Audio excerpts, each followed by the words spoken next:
नमस्कार दोस्तों, बात है सन 1942 की, जब बर्मा के मोर्चे पर एक भारतीय सिपाही को एक जापानी सिपाही ने अपनी मशीन गन से 7 गोलियां मारी। गोलियां भारतीय जवान की आंतों को, जिगर को और गुर्दे को चीरते हुए निकल गईं। जवान गिर पड़ा, उसे मरा हुआ समझ लिया गया, किंतु उसकी सांसें उसका साथ छोड़ने को तैयार नहीं थी। वो जवान इतने गंभीर रूप से घायल हो चुका था कि उसके कमांडर मेजर जनरल कोवान ने उसी समय अपना मिलिट्री क्रॉस उतारकर उसके सीने पर इसलिए लगा दिया क्योंकि उसके मरने के बाद उसे मिलिट्री क्रॉस नहीं दिया जा सकता था। वो जवान इस तरह से घायल हो चुका था कि उसे उसी हालत में छोड़कर आगे बढ़ने का आदेश दे दिया गया। अगर उसे साथ लेकर चलते तो बटालियन की गति धीमी पड़ जाती, लेकिन ये बात उस जवान के अर्दली को मंजूर नहीं थी। उसने जवान को कंधे पर उठा लिया और बटालियन के पीछे पीछे चल पड़ा। उस जवान की हालत को देखकर सभी डॉक्टर ने अपने हाथ खड़े कर दिए। उन्हें उसका इलाज करना समय की बर्बादी लग रहा था। इतने में उस जवान के अर्दली ने अपनी राइफल तानकर डॉक्टर से कहा, हम अपने अफसर को जापानियों से लड़ते हुए अपने कंधे पर उठाकर लाए हैं। हम नहीं चाहेंगे कि वे हमारे सामने इसलिए मर जाए क्योंकि आपने उनका इलाज नहीं किया।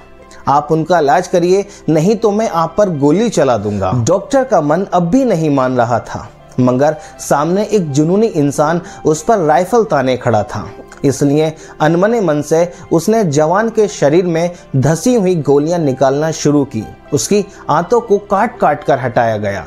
इतना करने के बाद भी डॉक्टर को जरा सी उम्मीद नहीं थी कि वो जवान बच पाएगा, लेकिन उस जवान को अभी मरना नहीं था।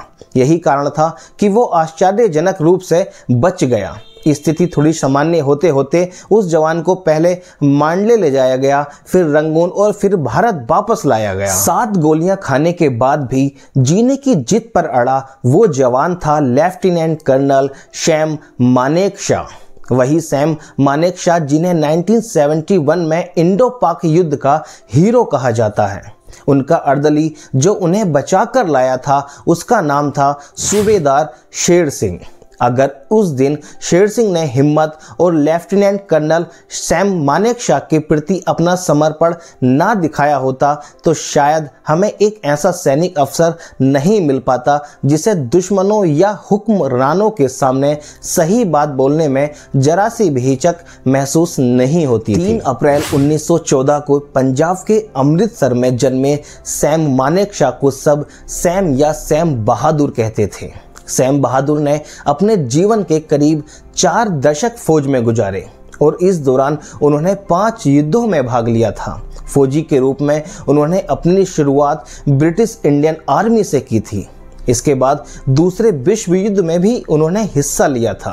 1971 की जंग में उनकी बहुत बड़ी भूमिका रही थी। इस जंग में भारतीय फौज की जीत का खाका भी खुद मानेकशॉ ने ही खींचा था। 1972 में चीन से युद्ध हारने के बाद सैम को बिजीकौल के स्थान पर 4थी कोर की कमान सौंपी गई। पद संभालते ही सैम ने सैनिकों से कहा कि आज के बाद आप में से कोई भी तब तक पीछे नहीं हटेगा जब तक आपको इसके लिए लिखित आदेश नहीं मिलते, लेकिन ध्यान रखिएगा ये आदेश आपको पूरे जीवन में कभी नहीं दिया जाएगा। अनुशासन, सैनिक नेतृत्व और नौकरशाही के बीच संबंधों की बात आने पर सैम ने कभी कोई समझौता नहीं किया। सैम अपनी यूनिट के अफसरों के सम्मान को लेकर कभी भी कोई भी समझौता नहीं करते थे, भले ही सामने कोई भी बड़े से बड़ा अधिकारी ही क्यों ना बैठा हो। वो अपनी बात कहने से कभी नहीं डरते थे।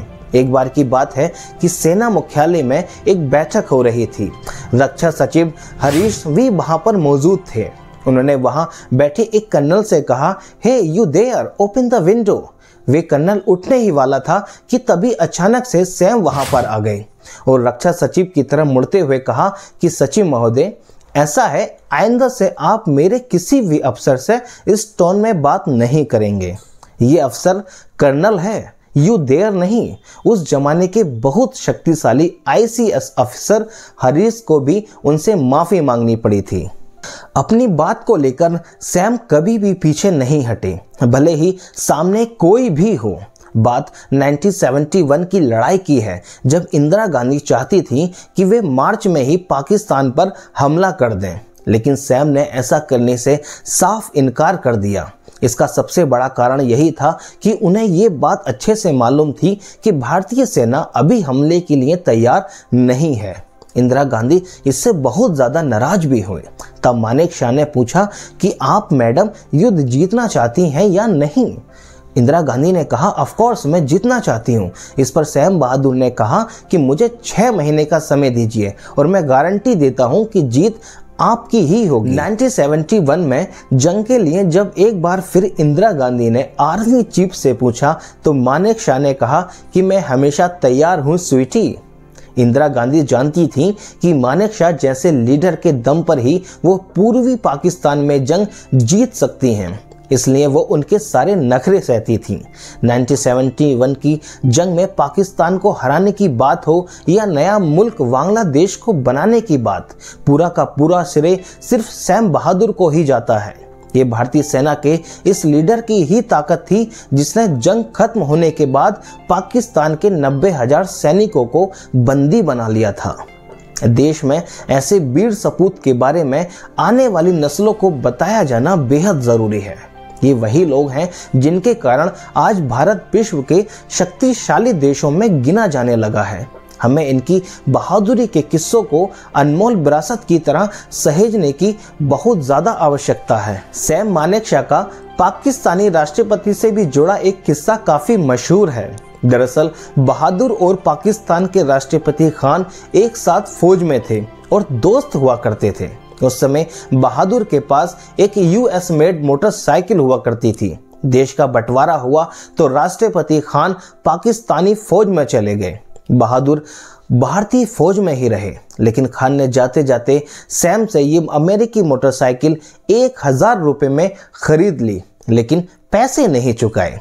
समय बीतता गया, सैम बहादुर भारत की आर्मी चीफ बने तो पाकिस्तान में खान ने सरकार का तख्ता पलटकर राष्ट्रपति पद ग्रहण किया। 1971 की जंग में पाकिस्तान के सरेंडर करने के बाद सैम बहादुर ने कहा था कि राष्ट्रपति खान ने आधे देश के बदले में उनकी मोटरसाइकिल का दाम चुका दिया है। इंदिरा गांधी अपनी लीडरशिप, पॉलिटिक्स और ब्यूरोक्रेसी के कंट्रोल को लेकर हमेशा सतर्क रहती थीं। एक बार अफवाह फैली कि सैम बहादुर आर्मी की मदद से सरकार का तख्ता पलट करने की फिराक में है। इनसे इंदिरा गांधी काफ़ी डर गईं, क्योंकि उन्हें सैम बहादुर की काबिलियत पर पूरा भरोसा था। उन्होंने सैम बहादुर को मीटिंग पर बुलाया और इस बारे में सवाल किए, तो आर्मी चीफ ने अपने ही कड़क अंदाज में इंदिरा को जवाब दिया। उन्होंने कहा कि ऐसा है, मेरी और आपकी दोनों की नाक बड़ी लंबी है, मगर मैं दूसरे के काम में अपनी नाक नहीं अड़ाता, इसलिए बेहतर होगा कि आप भी अपनी नाक मेरे काम में मत अड़ाएं। भारत के इतिहास में इंडियन आर्मी का शायद ही कोई ऐसा जनरल हो जिसने राष्ट्रीय स्तर पर इतनी लोकप्रियता हासिल की हो जितनी सैम को मिली। सैम बहादुर को अपने सैन्य करियर के दौरान कई सम्मान प्राप्त हुए। 59 साल की उम्र में ही उन्हें फील्ड मार्शल की उपाधि से नवाजा गया। ये सम्मान पाने वाले वे पहले भारतीय जनरल थे। 1972 में उन्हें पद्म विभूषण से सम्मानित किया गया था। एक साल बाद 1973 में वे सेना के प्रमुख पद से रिटायर हो गए थे। तो दोस्तों, ये आपको वीडियो कैसी लगी कमेंट सेक्शन में ज़रूर बताइएगा, और मेरे जो एम है 200 लाइक्स का, उसे पूरा करने में प्लीज़ हेल्प करिए। Thank you.